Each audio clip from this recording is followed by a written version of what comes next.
بسم اللہ الرحمن الرحیم. بسم اللہ کیا گئی ہے. شکر ہے.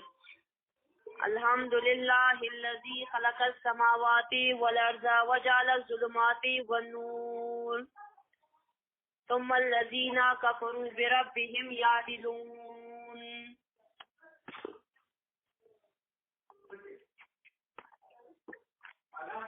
سورہ انعام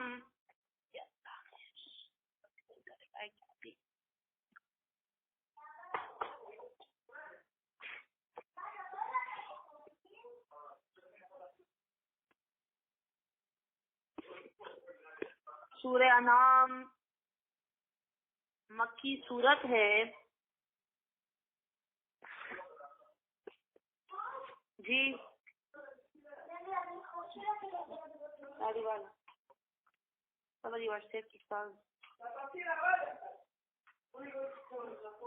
تھوڑا سا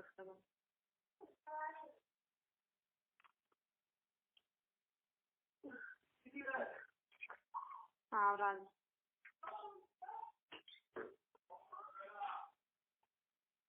سورہ انعام آج ہم شروع کریں گے. سورہ انعام مکی سورت ہے. نزول میں یہ سورت 55 نمبر پر ہے. 55. سورہ ہجر کے بعد یہ سورت نازل کی گئی ہے اور ترتیب میں یہ سورت قرآن کریم کی ترتیب میں یہ سورت 6 نمبر پر ہے. سورہ مائدہ کے بعد یہ سورت لگائی گئی ہے.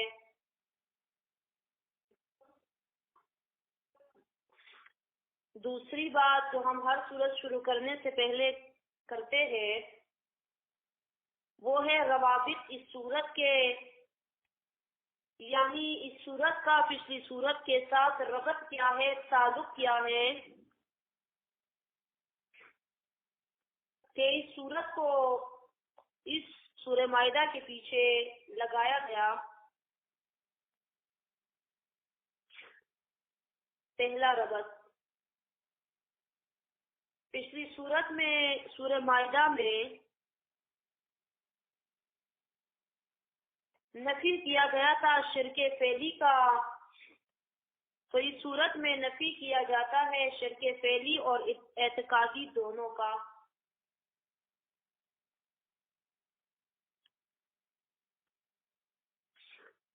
دوسرا ربط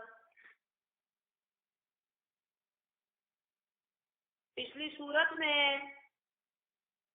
آیت نمبر 109 میں تمام پیغمبروں سے نفی ہوا تھا علم غیب کا،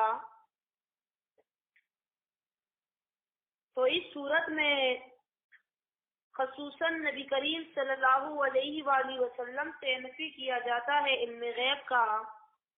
آیت نمبر 50 میں. تیسرا ربط پچھلی صورت میں دعوے توحید ذکر ہوا مگر بغیر دلائل کے،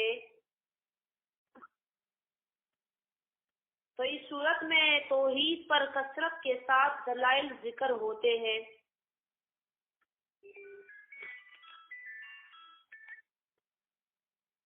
چوتھا ربط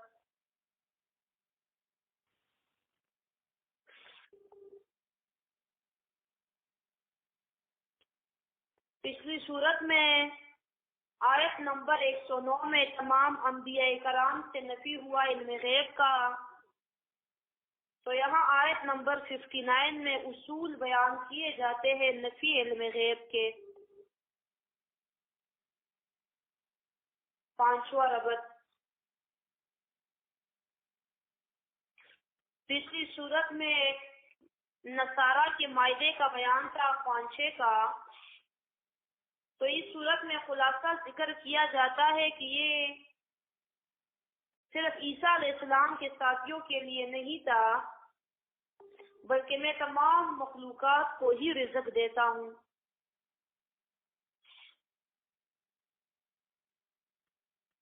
چھٹا ربط، پچھلی صورت میں عیسیٰ علیہ السلام کی عاجزی بیان ہوئی، تو اس صورت میں اور پیغمبروں کی عاجزی وہ بیان کی جاتی ہے۔ اس صورت میں اور پیغمبروں کی عاجزی بیان کی جاتی ہے۔ بس یہ کافی ہے، ویسے تو ہے زیادہ لیکن آپ لوگ کے لیے اتنے ہی کافی ہے۔ امتیازات اس صورت کے،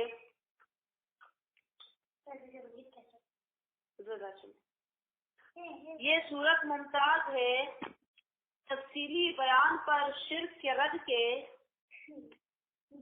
اس صورت میں تفصیلی بیان کیا جاتا ہے رد شرک کا، شرک کا رد کیا جاتا ہے اس صورت میں۔ دوسرا امتیاز، یہ صورت ممتاز ہے عقبات ستہ کے بیان پر۔ اس صورت میں 6 عقبات ذکر ہوتے ہیں۔ عقبات کیا ہوتے ہیں ابھی ہم خلاصے میں بیان کریں گے۔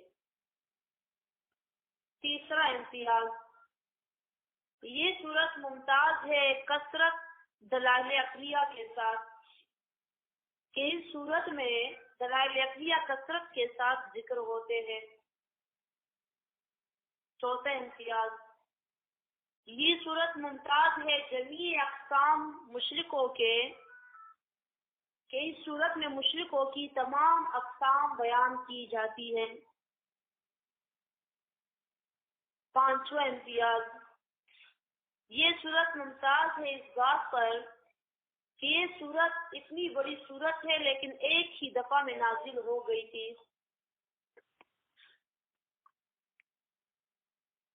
چھٹا امتیاز،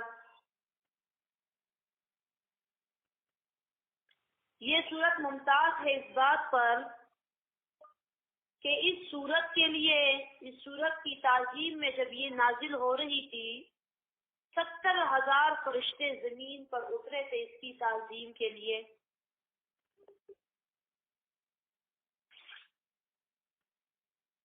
اتنے ہی کافی ہے۔ 3 باتیں ذکر ہو گئی، نزول، روابط، امتیازات۔ اب چوتھی بات مقصد اس صورت کا۔ اس صورت کا مقصد ہے رد کیا جاتا ہے شرک مکمل کا، رد کیا جاتا ہے مکمل شرک کا، شرک اعتقادی اور شرک فعلی دونوں کا۔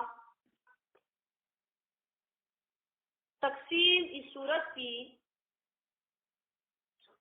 یہ صورت تقسیم ہے 2 حصوں میں۔ پہلا حصہ آیت نمبر 1 سے لے کر 117 تک ہے، اور اس پہلے حصے میں رد کیا جاتا ہے شرک اعتقادی کا، اس کی تمام تر اقسام کے ساتھ۔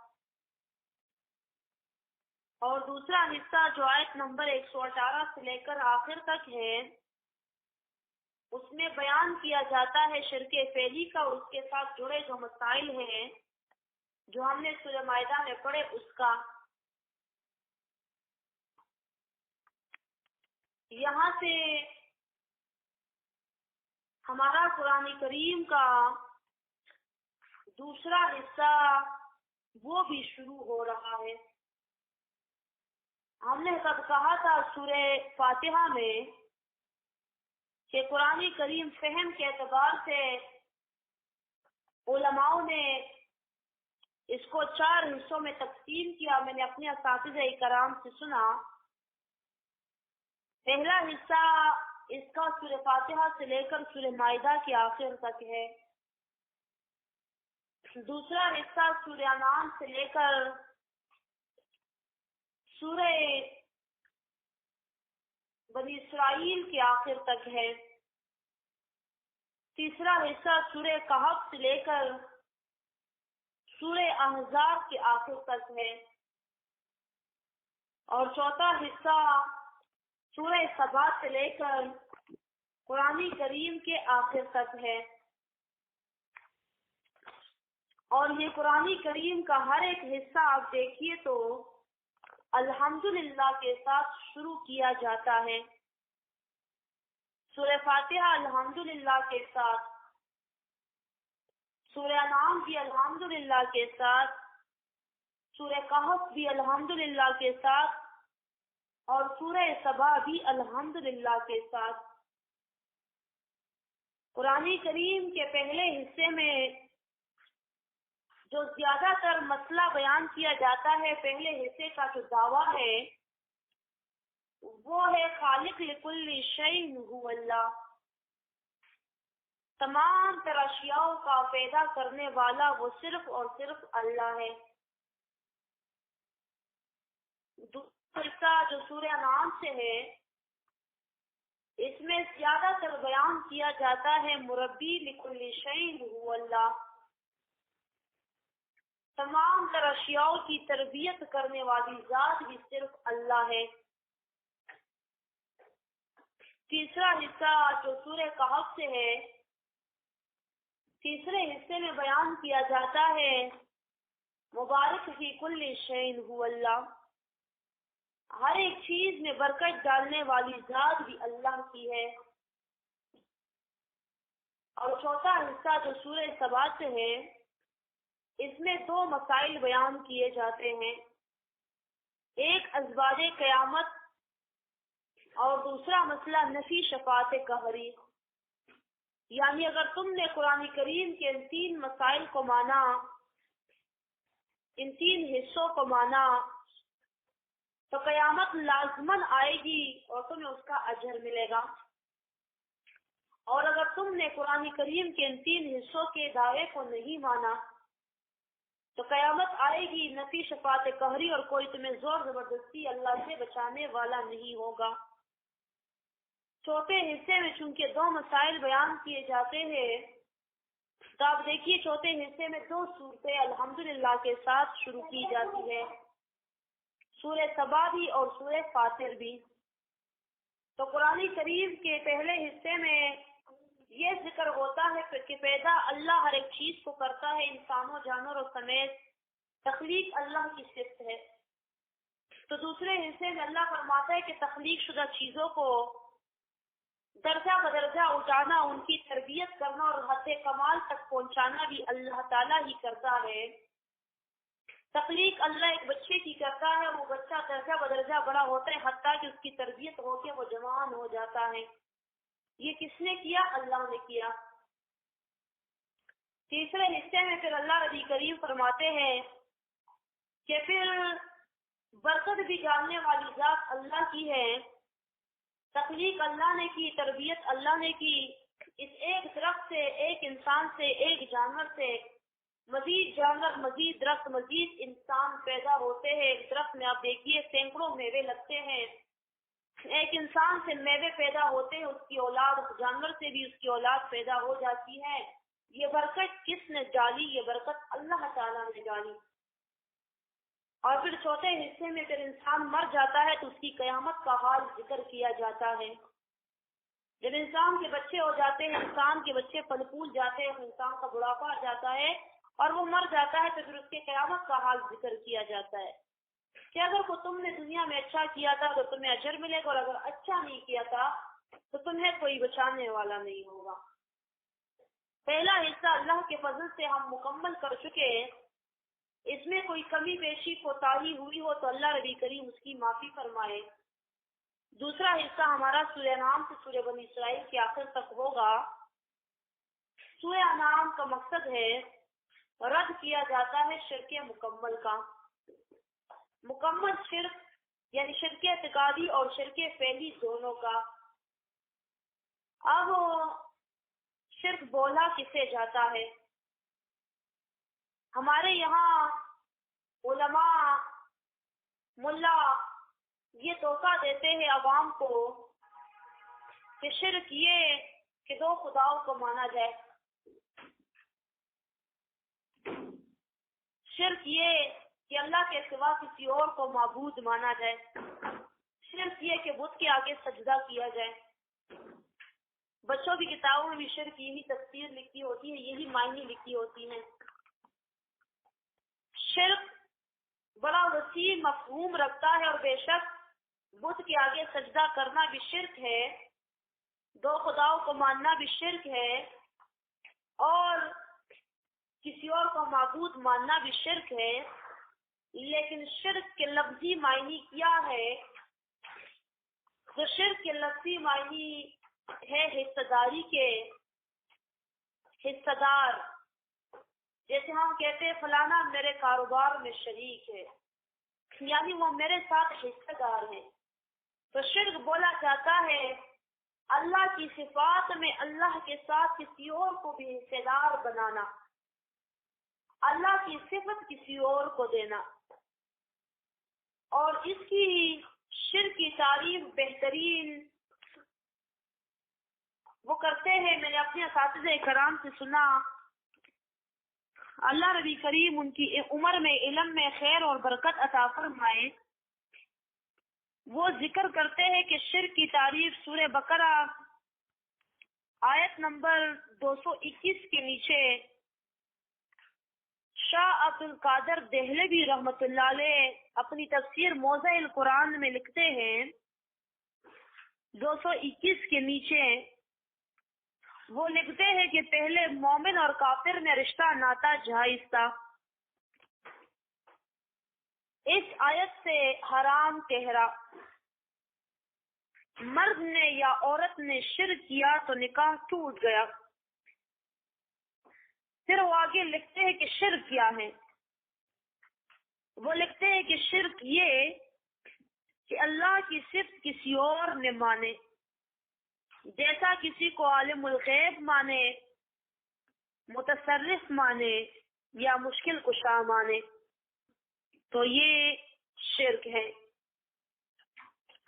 تو یہ شرک کی تعریف ہے کہ اللہ نبی کریم کی کوئی بھی صفت کسی کو بھی دینا, فرشتے کو دینا, پیغمبر کو دینا, ولی کو دینا, فقیر کو دینا, عالم کو دینا, پیر کو دینا, کسی کو بھی دینا, یہ شرک کہلاتا ہے.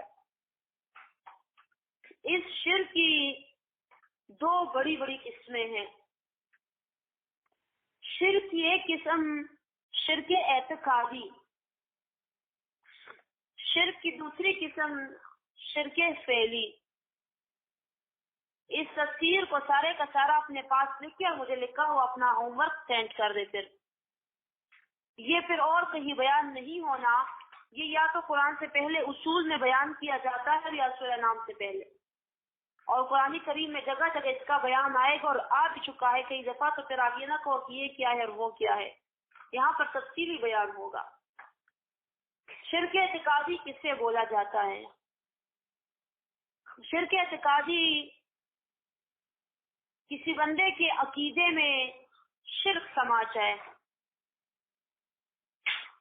اس کا عقیدہ آ جائے کہ کوئی اور بھی عالم الغیب ہے, کوئی اور بھی متصرف ہے,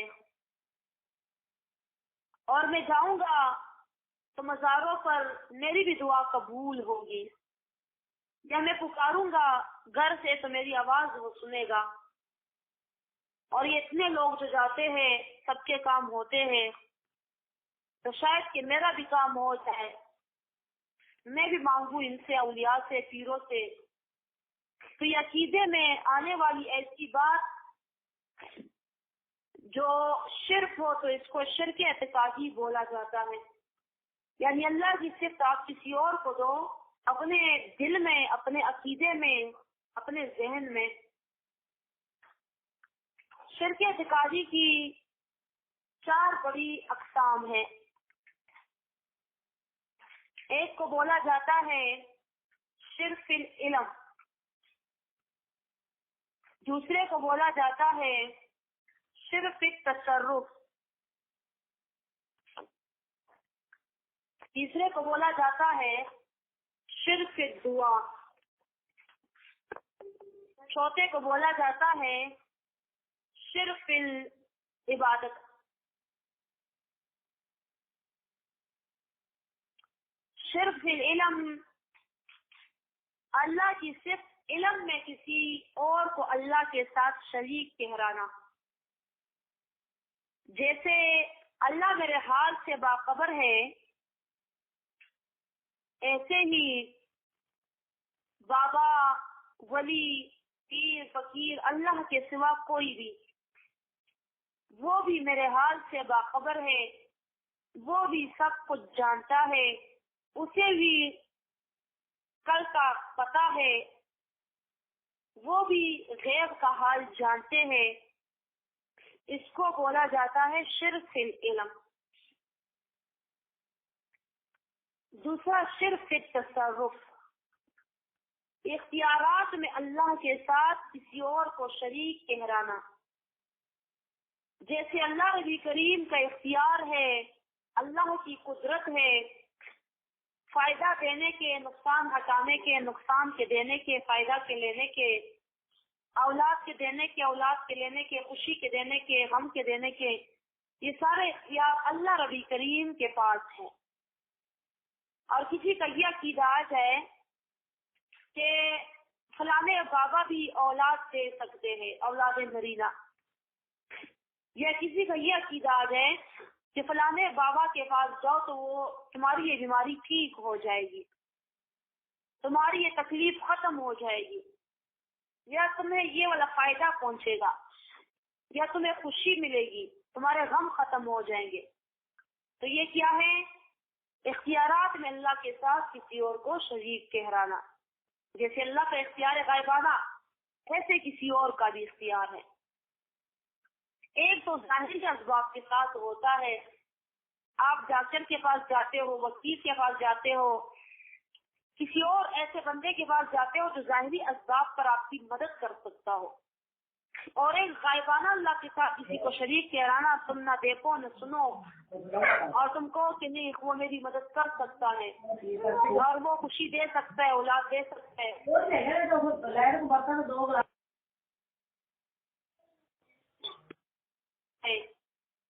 لنگر چلائے یا بابا کے نام کا کوئی روزہ رکھے، وظیفہ کرے، یہ سارا جو ہے تو شرک فعلی میں آتا ہے. شرک فعلی کے ساتھ آپ کو پھر پتا ہے کہ 4 مسائل متعلق ہیں جو ہم سورہ مائدہ میں پڑھ چکے ہیں. ایک تحریمات اللہ، دوسرا تحریمات العباد، تیسرا نذور اللہ، اور چوتھا نذور العباد. اس میں 2 جائز اور 2 ناجائز. تحریمات اللہ اور نذور اللہ جائز، اور تحریمات العباد اور نذور العباد ناجائز. اللہ نے جو چیز حرام کی ہے اس کو حرام جاننا جائز ثواب کا کام، اور اللہ کے نام پر نذر و نیاز دینا ثواب کا کام. تحریمات العباد، بندے جو خود پر کوئی چیز حرام کرتے ہیں تو یہ ناجائز شرک ہے. نذور العباد، اللہ کے نام کے سوا کسی اور کے نام پر نیاز وغیرہ دینا، یہ شرک ہے. اور اس ایک ایک پر تفصیلی بیان ہم سورہ مائدہ کے خلاصے میں کر چکے ہیں. تو سورت کا مقصد ہے رد کیا جاتا ہے شرک مکمل کا. شرک مکمل یعنی شرک اعتقادی اور شرک فعلی دونوں کا باہم رد کیا جاتا ہے، اور ساتھ میں ان کی اقسام کا بھی، اور ساتھ میں مشرکوں کی اقسام بھی بیان کی جاتی ہے. اس صورت میں میں مشرکوں کی اقسام بھی بیان کر دیتی ہوں. مشرک 4 طرح کے ہوتے ہیں. ایک کو بولا جاتا ہے مشرکین بالملائکہ، دوسرے کو بولا جاتا ہے مشرکین بالعباد الصالحین، تیسرے کو بولا جاتا ہے مشرکین بالجن، اور چوتھے کو بولا جاتا ہے مشرکین بالکواکب. مشرکین بالملائکہ یہ وہ مشرک ہے جو ملائکوں کو، فرشتوں کو اللہ کے ساتھ شریک ٹھہراتے ہیں اور ان کا عقیدہ ہے کہ فرشتے اللہ کی لاڈلیاں ہے، معاذ اللہ اللہ کی بیٹیاں ہے، اور یہ بھی کر سکتی ہے کچھ نہ کچھ، ان کا بھی اختیار ہے۔ مشرکین بے بعد الصالحین، ان مشرکوں کی اکثریت تعداد میں اور ہر زمانے میں یہی زیادہ تر لوگ ہوتے ہیں۔ یہ وہ مشرک ہے جو اللہ کے ساتھ اللہ کے نیک بندوں کو شریک ٹھہراتے ہیں، پیغمبروں سے لے کر ولیوں تک، پیروں تک، علماء تک، صحابہ کرام تک، ان سب کو اللہ کے ساتھ شریک ٹھہراتے ہیں کہ ان کو بھی اللہ نبی کریم نے اختیار دیا، ان کو ان کے درجے سے اٹھا کر، چاہے پیغمبر ہو چاہے ولی ہو، ان کو ان کے اپنے درجے سے اٹھا کر خدا کے درجے تک پہنچا دیتے ہیں کہ یہ بڑے نیک لوگ بھی اور یہ خدائی اختیارات بھی رکھتے ہیں، معاذ اللہ۔ تیسری قسم مشرکین کی، مشرکین بالجن، یہ وہ مشرک ہے جو اللہ کے ساتھ جنات کو حصدار ٹھہراتے ہیں۔ ایسی بھی قسم تھی تب اور اب بھی ہے، جو جنات سے ڈرتے ہیں، جنات پر اپنا سارا کچھ کرواتے ہیں، اور جن بابا ہمیں یہ دے دو اور یہ لے لو، اور جنات بھی کچھ کر سکتے، اور جنات بھی عالم الغیب ہے، جو کہتے ہیں جنات بھی عالم الغیب ہے، جنات بھی مشکل کشا ہے، جنات بھی متصرف ہے، وغیرہ وغیرہ۔ تو یہ مشرکین بالجن ہے۔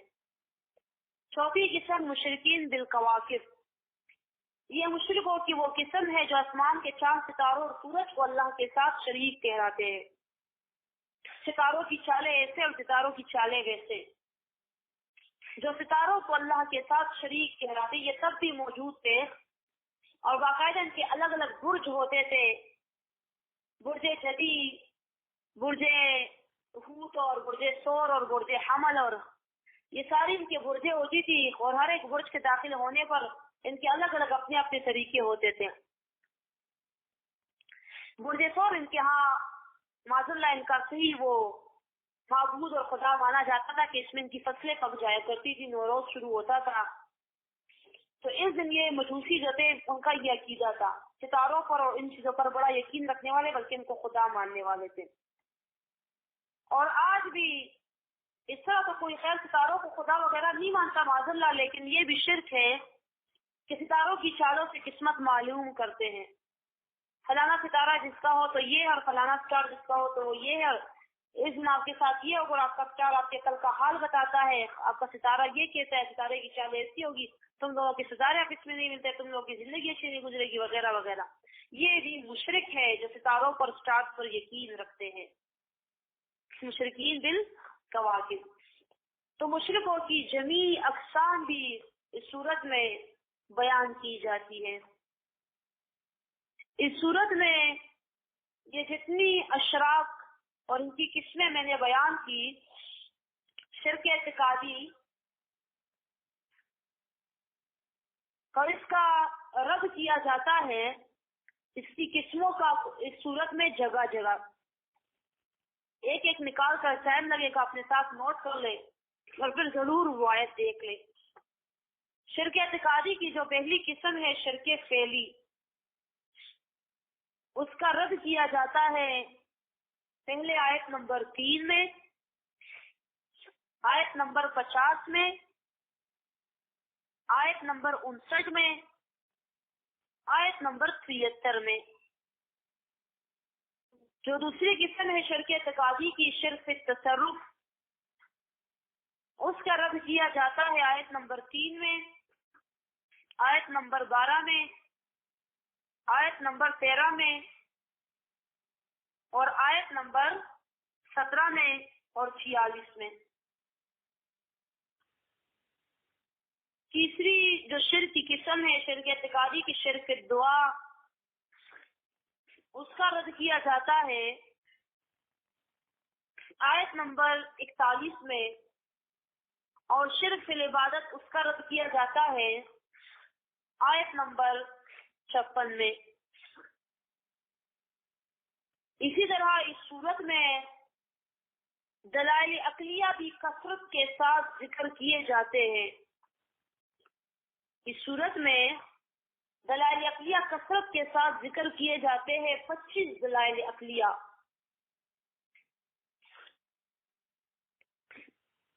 اور اس صورت میں اعتراضات بھی کثرت کے ساتھ ذکر کیے جاتے ہیں اور اس کے جوابات دیے جاتے ہیں. تقریباً 63 اعتراضات اس میں ذکر کیے جاتے ہیں. باجی جان جی فاطمہ کی کال نہیں ملی ہے تو اس کو واٹس ایپ پہ اگر جگہ ہے تو ایڈ کر لیں. نہیں ہے نا، آمنہ بھی مجھے کال کرے، پتہ نہیں واٹس ایپ میں کسی نے خود کو خود ہی ایڈ کیا ہوا ہے، مجھے تو پتہ ہی نہیں چلا. باجی جان واٹس ایپ ریکارڈنگ نہیں ہو رہی. باجی جان میرے تو سارے نمبر کٹ گئے ہیں، ریکارڈنگ ہو رہی ہے. کیا کہ ہاں 63 اعتراضات اس صورت میں ذکر کیے جاتے ہیں اور اس کے 23 جوابات دیے جاتے ہیں کل کے ساتھ، اور اعتراض کالا یقول کے ساتھ ذکر ہوتا ہے. اس میں یہ ثابت ہوتا ہے کہ نبی کریم صلی اللہ علیہ وآلہ وسلم کی حیات مبارکہ 63 سال تھی اور ان کی نبوت کی زندگی وہ 23 سال تھی. مطلب وہ قرآن کریم کے آگے پہنچانے کی زندگی 23 سال تھی نبوت کے بعد کی. تو یعنی جتنی تمہاری زندگی ہوگی تب تک تم پر اعتراضات کیے جائیں گے، تم نے گھبرانا نہیں ہے. تو 63 سال تک یعنی حضور نبی کریم صلی اللہ علیہ وسلم پر اعتراضات ہوئے اور 23 سال جو ان کا عرصہ تھا انہوں نے پھر اس میں قرآن کریم بیان کیا، اس کے جوابات دیے. اس صورت میں سورہ انعام میں دعوے توحید وہ 10 دفعہ ذکر کیا جاتا ہے. اس سورہ انعام میں دعوے توحید 10 دفعہ ذکر کیا جاتا ہے اور ساتھ اس صورت میں ایک اور مضمون بھی ہے جن کو عقبات ستہ بولا جاتا ہے.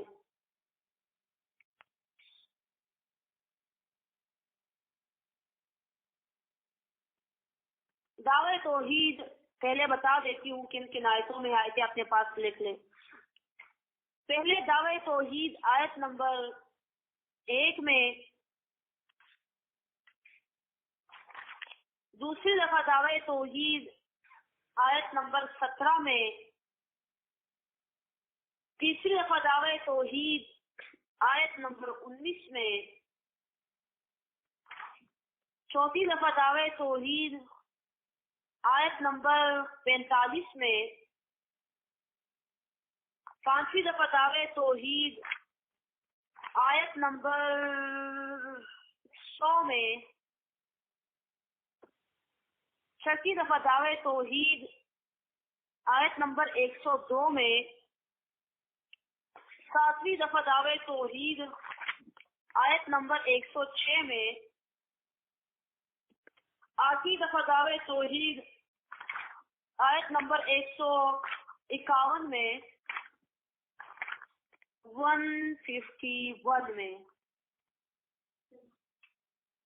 اور نویں دفعہ دعوے توحید آیت نمبر 162 میں، اور 10ویں دفعہ دعوے توحید آیت نمبر 163 میں. 10 دفعہ دعوے توحید اس صورت میں ذکر کیا جاتا ہے. میں نے کہا کہ اس صورت میں ایک اور مضمون بھی ذکر کیا جاتا ہے جن کو عقبات ستہ کہا جاتا ہے.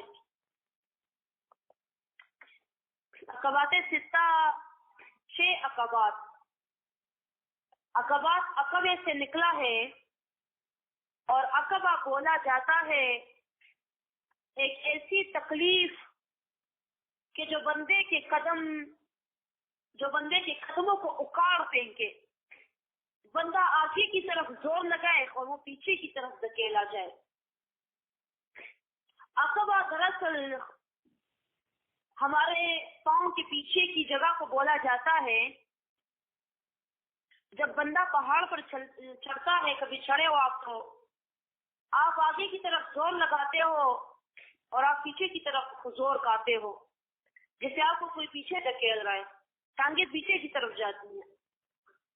تو ایسی تکلیفیں ان 6 تکالیف کا بیان کیا جاتا ہے جو آپ پر دین کے رستے میں آئے گی، جو آپ کو پیچھے دھکیلے گی. بعض مخالف بھی آپ اسے کہہ سکتے ہو، لیکن آپ نے اس میں ثابت قدم رہنا ہے. یہ 6 تکلیفیں ہر ایک پر اپنی طاقت کے مطابق، استطاعت کے مطابق آتی ہے. جو صدی کے مجدد عالم ہوتے ہیں، انقلاب برپا کرنے والے عالم ہوتے ہیں، تو ان پر یہ تکالیف 6 کی 6 آ جاتی ہے، یا عقبے 6 کے 6 آ جاتے ہیں. اور جو عام علماء ہوتے ہیں ان پر 1 2 3 کسی پر 4، ہر کسی کے درجے کے مطابق یہ آزمائشیں اس پر آتی ہیں. پہلا عقبہ ذکر کیا جاتا ہے آیت نمبر 53 میں، آیت نمبر 53 میں. پہلا عقبہ، جب تم درس شروع کر دو گے، شروع میں جب تم درس کو شروع کر دو گے، توحید کا بیان کرو گے، تو لوگ تمہیں چھوڑیں گے نہیں. خاص کر مشرک، بدعتی، ملا اور پیر. لیکن وہ خود تمہارے ساتھ براہ راست مقابلے پر نہیں آئیں گے، وہ تمہارے لیے اور لوگوں کو تیار کرائیں گے. تو جب تم بیان شروع کرو گے تو سب سے پہلے تمہارے پاس، تمہارے ہی گھر میں کوئی آئے گا. تمہاری ماں بھی ہو سکتی ہے، تمہارا باپ بھی ہو سکتا ہے، دادی، دادا، کوئی بھی. جب تم قرآن بیان کرو گی، وہ آئے گا یا وہ آئے گی اور تمہیں وہ کہے گا کہ اچھا یہ اتنا لائق تم آئی ہو، یہ اتنا علم تم نے کیا ہوا ہے جو تم بڑے بڑے مسائل بیان کرنے لگ گئی ہو، اور یہ باقی علماء کچھ نہیں جانتے تھے. باقی علماء کیا انہوں نے کدو کے پتے پڑے ہوئے تھے؟ جو یہ باتیں تم کر رہی ہو اور بڑے پنگے لے رہی ہو، چھوڑ دو، یہ تمہارا کام نہیں ہے، اتنے مشکل کاموں میں نہ پڑو. اور تم یہ مسائل بیان کرتی ہو تو کوئی اس طرح کا مسئلہ بیان نہیں کرتا، تو تم اس کو آرام سے سنو گی. تمہارا جواب ہوگا اسی آیت نمبر 53 میں، الیس اللہ بعالم بالشاکرین. وہ جب تمہیں کہے کہ تم سے پہلے یہ مسئلہ کسی نے بیان نہیں کیا، تمہارا جواب ہوگا الحمدللہ، اچھا تو اس مسئلے کے لائق اللہ نے مجھے سمجھا کہ بڑے بڑے علماء نے یہ مسئلہ بیان نہیں کیا، اور مجھ جیسی ناچیزہ سے اللہ ربی کریم نے یہ خدمت لی دین کی، یہ مسئلہ مجھ سے بیان کروایا. اچھا تو انہوں نے نہیں کیا، مطلب آپ کے مطابق انہوں نے دین کو چھپا رکھا ہے، اس دین کو بیان ہی نہیں کیا، میں نے بیان کیا اس دین کو. وہ چلا جائے گا، لاجواب ہو جائے گا جو بھی تھا. دوسرا عقبہ پھر ذکر کیا جاتا ہے آیت نمبر 55 میں.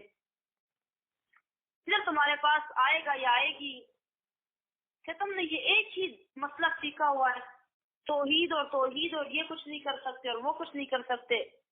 چند مسائل تم نے سیکھے، یہی بیان کرتی ہو، بار بار بس تم اس بیان کرتی ہو اس طرح کے مسائل. کچھ اور بھی تو بیان کرو نا، کیا قرآن میں کچھ اور نہیں ہے؟ تو تمہارا جواب ہوگا آیت نمبر 55 میں بھی، 55 میں یہ جواب بھی ذکر کیا جاتا ہے. تمہیں کہا جائے گا کچھ اور بھی بیان کرو، وضو کے مسائل بیان کرو، مسواک کے فضائل بیان کرو، یہ بیان کرو، وہ بیان کرو، تم اسی کے پیچھے لگی ہو. تو تمہارا جواب ہوگا کہ اللہ نبی کریم فرماتے ہیں کہ بار بار توحید کے مسئلے کو بیان کرو، تاکہ جن کو توحید کا مسئلہ برا لگتا ہے ان کا پتہ چلے اور مزید ان کو برا لگے. تو کیا آپ کو برا لگتا ہے توحید کا مسئلہ؟ وہ کہے گا نہیں ایسی تو کوئی بات نہیں، مجھے تو برا نہیں لگتا، میں ویسے ہی تو کہہ رہی تھی کہ کیا تمہیں کچھ نہیں آتا ہو، تم نے اسے لاجواب کر دیا. تفصیل اس جگہ پر ہوگی انشاءاللہ. پھر تیسرا عقبہ آیت نمبر 105 میں ذکر کیا جاتا ہے. پھر تمہارے پاس آئیں گے اور تم سے پوچھیں گے کہ یہ تم نے کس سے سیکھا ہے یہ مسئلہ. یہ باتیں تم نے کس سے سیکھی ہے؟ استاد تمہارا کون ہے؟ تو تم جواب میں ڈائریکٹ اپنے استاد کا نام نہیں لوگے، تم لوگے تو وہ بےعزتی شروع کر دے گا تمہارے استاد کی، اور پھر جب وہ بےعزتی کرے گا تو تم بھی غصے میں آؤ گے اور تم اس کے استادوں کو یا ولیوں کو یا کی پیروں کو جو اچھے نیک پیر ہے یا ولی ان کی شان میں گستاخی شروع کر دو گے۔ اللہ نبی کریم تو فرماتا ہے ان آیتوں میں کہ تم کسی اور کے ہاتھ کرواؤ کو معبودوں کو گالیاں نہ دو، ان کی گستاخی نہ کرو، تو تم ان کو جواب نہیں دو گے۔ اور پھر یہ بات یاد رکھے کہ اگر کوئی تمہارے استاد کو برا بلا کہتا ہے، باتیں کرتا ہے، تمہارے اساتذہ کرام نے ہمیں یہی درس کیا کہ تم اس کے ساتھ اس بات پر نہ لڑا کرو۔ خیر وہ نہیں سمجھتے، ان کو نہیں پتا، وہ کہتے رہے لیکن تم معاملہ خراب نہ کرو، تم جھگڑوں میں، بندے کو غصہ بڑا آتا ہے لیکن خیر اس پر کنٹرول رکھو، ہماری وجہ سے کسی کے ساتھ نہ جھگڑا کرے، ہمارے نام پر ہمارے لیے، ہاں قرآن کریم کا پیغام آگے پہنچائے بس یہی کافی ہے۔ تو تمہارا جواب یہاں پر وہ یہ ہوگا کہ میرے استاد کا کیا ہے، میں نے جو مسئلہ سیکھا ہے قرآن کریم سے، آ جاؤ میں آپ کو وہ بیان کروں۔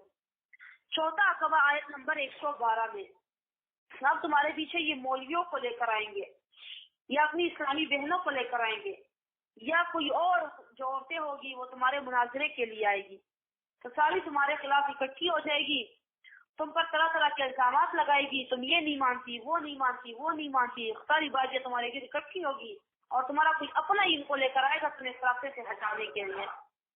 تم نے مضبوط رہنا ہے، ثابت قدم رہنا ہے، اللہ ربی کریم سے مدد مانگنی ہے، اور پھر آخر میں قرآن اٹھا کر اس میں سے شروع کر دینا، یہاں پر پھر تفصیل ہوگا کہ تم قرآن کریم میں سے جواب دو گے اور یہ بھی تم جیت جاؤ گے انشاءاللہ، اس میں بھی تم کامیاب ہوں گے۔